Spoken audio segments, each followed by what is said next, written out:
Hello family, I know this is coming to you a bit late, but I want to wish you all a very happy Valentine's Day. I really hope you got all the love that you need. Except for just a few, people in the village don't know about Valentine's Day, and I didn't see anyone wearing red or even carrying flowers. And that is what I love most about this low life. There's no competition, and you never really feel like you're left out like it is in the city. In this part of the world, we don't experience the four seasons. We just have two seasons. It's either the rainy season or the dry season. And this is the dry season, and this is the equivalent of summer. It's quite hot and dry, and sometimes it gets weirdly hot. We are currently on a break from active farm work, but there's definitely something to do as we prepare for the next rainy season, which is coming in a few days. We expect rains in mid-March, so we have like a month to go. I can see my neighbors preparing their farms. They're the ones that are plowing right behind my house. And today I want to take care of my gardens as I prepare them for the rainy season. And that will involve pulling out the weeds, mulching them so that they can stay moist during this season. I don't want to lose my flowers. I worked so hard on these little gardens of mine, and I just want to keep them intact. I will also be thinning some of the flowers. They are these that grow so wildly and they spread all over the place.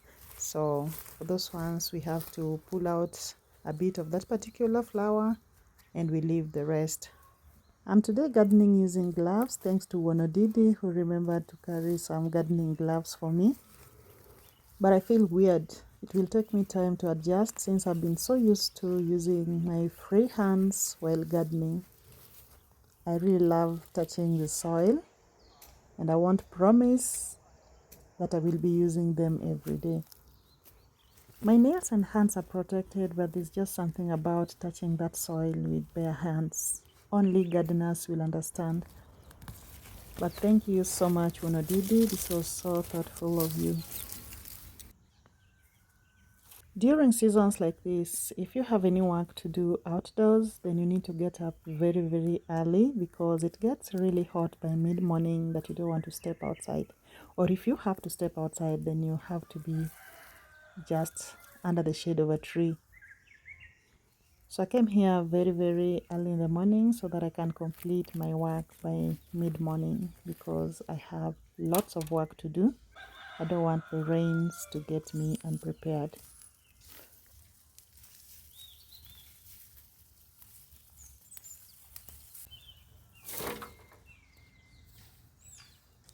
Please leave a comment. Let us know what you're doing at this time of the year. Is it winter? Is it summer? Is it autumn? Let us know what's happening wherever you are at this time of the year.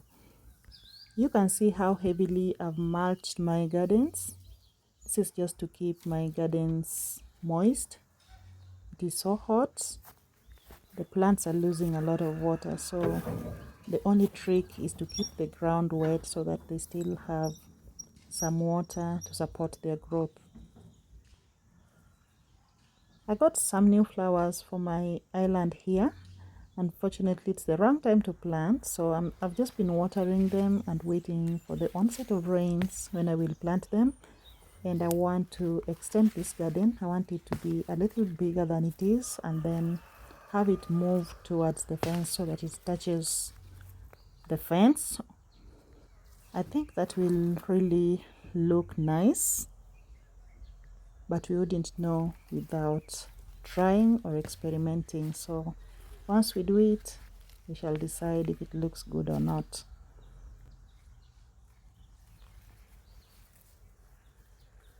By the way, guys, I've been asking about what happened to the flower that we had planted in the pot, the one that was supposed to pour out.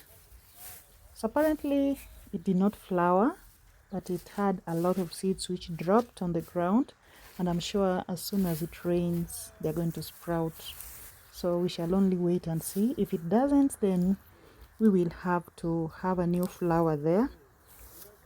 So it's only a matter of time. You will get to know that. The biggest mistake we made was not watering inside the pot, so it ended up drying, but that won't be happening again. I've issued some stern warnings on my plants and flowers, and I hope it will be adhered to. Everything has its disadvantages and advantages as well. So as much as I keep complaining about having lots of water and complaining about the poor drainage of the soil, I've realized it is a beautiful thing in the dry season like this, because our soil has the ability to retain water for longer. So apparently the surface of the soil is very dry, but when you dig, it's quite wet. I think that's the reason you see our flowers still flowering and blooming in this season. So I've realized that if you choose to focus on the positive side of things, then you will definitely see their beauty. And that's the reason I see a lot of beauty on this piece of land, while others see land that is quite expensive to manage and quite hard to work with. Well, it is working for me.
Here's a little tip for my fellow gardeners. If your flowers dry up in the dry season, then all you have to do is shake off the seeds on the bed, and once it rains, they will sprout.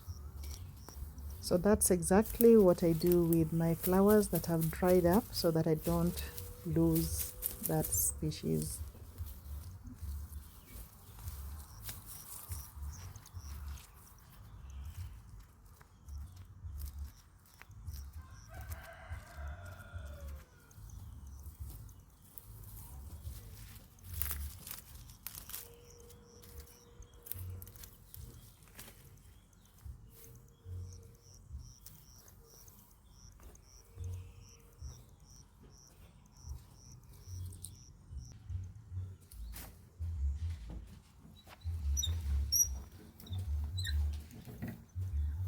So while many have graduated to using modern technology to plow land, we still use cow-driven plows to till our land. As you can see in the background, that's a very, very common way of working on our farms here.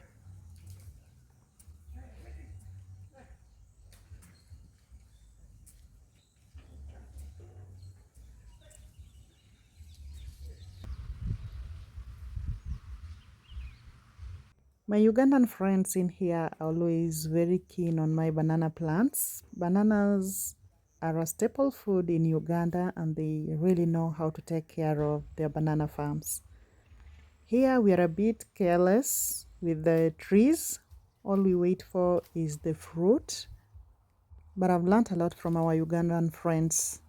There's one who even writes me emails telling me my banana farm looks very ugly. Okay, I take it positively. It's not like I get mad. So he explained in his email how to take off the dry covering of the bananas so that you are left with a very clean garden, and also to prune the banana leaves so that the sun can penetrate your garden, and that encourages or improves fruiting. So these days I try as much as possible, occasionally to keep my banana farm looking clean. I'm not yet a pro at this, but I'm learning each and every day. Sometimes I even damage my bananas, but I'm trying to get better with time.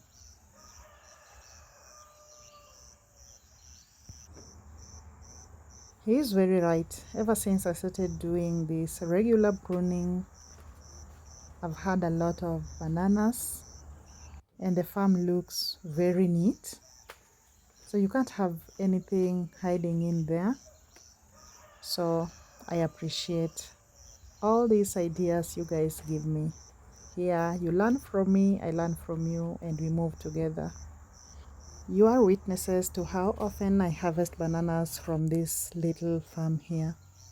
So take care of your bananas and they will take care of you.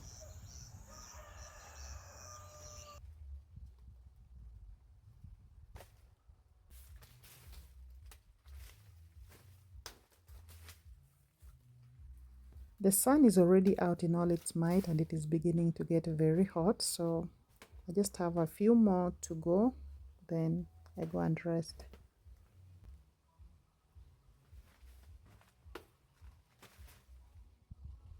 I'm heading to the section of the farm that gives me the biggest bananas. I will tell you why. Before we get there, I've just spotted my first ripe strawberry. This is really exciting just to harvest that first strawberry, and I hope I can harvest more in the future when I get a bigger garden. So back to the bananas. Over here I share a fence with my other neighbor, and the reason I get very big bananas from this section is because they throw most of their waste across the fence into my garden. It is bad manners to throw things over the fence, but it is also a good thing that whatever they throw here rots and ends up giving me very healthy, huge bananas. So I thought of stopping them from throwing stuff over the fence, but then I remembered I'm also gaining from this. So I shut my mouth, and maybe when I have vegetables or something else here, I might tell them to stop, because sometimes they throw stuff that don't break down, like bottles, and I just pick them up and dispose them appropriately. My village is evergreen because we have grown so many trees. Every home has lots of trees, and as much as it is very hot at this time of the year, we still get some breeze which cools down those very high temperatures. And the best way to enjoy that breeze is just coming up here to my balcony, where I get the full force of the wind. I built a garden bed on this rooftop balcony, so I'm gonna have a garden at the rooftop, and I've started putting some flowers here just to see what it's gonna look like. So one of the things Bonodidi pointed out is having this place tiled so that we don't have water seeping into the ceiling of the lower floor. So they are still in containers for now, and we will cross that bridge when we get there. Otherwise, these are some of the flowers I want to multiply. It is crazily hot out there. So this over here is the last tree I planted. You remember me planting it? The older ones are still holding up, and I hope they survive this season. Thanks for watching. I'll see you in the next.